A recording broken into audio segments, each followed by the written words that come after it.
Iki šiol duomenys buvo teikiami sudarant nelygiateisės sąlygas visiems žurnalistams gauti informaciją. Beje, kaip aš žinau, kad tai yra bullshit. Tai yra bullshit. Mes dabar tą girdim realiai tą pačią retoriką kaip apie balsavimą, pavyzdžiui. Dėl LRT, pavyzdžiui, atleidimo, ar kiek narių reikia, ar atviras ar uždaras balsavimas. Tas pats argumentas.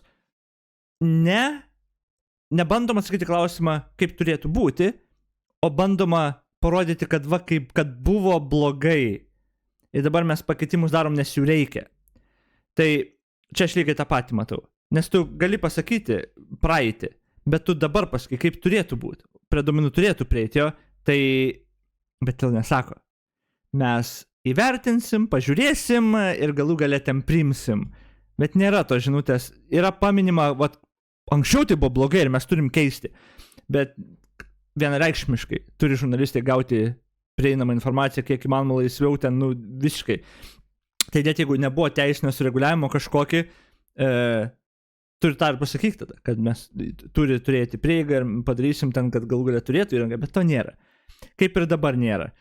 Buvo ten tiek ir tiek tokia tvarka, ten atviras, tai yra privatus balsavimas ar uždaras balsavimas ir tiek reikėjo. Bet kaip turėtų būti, kuris yra variantas geresnis, arba ten knisa protą, kad konservatoriai ten priėmė, ten ar dar kažką padarė šitaip, tai bet nepasako, jie geriau padarė. Čia yra esmė. Tai aš tą girdžiu, iš karto man bullshit yra. Tokį argumentą tu pateiki, čia yra nesąmonė.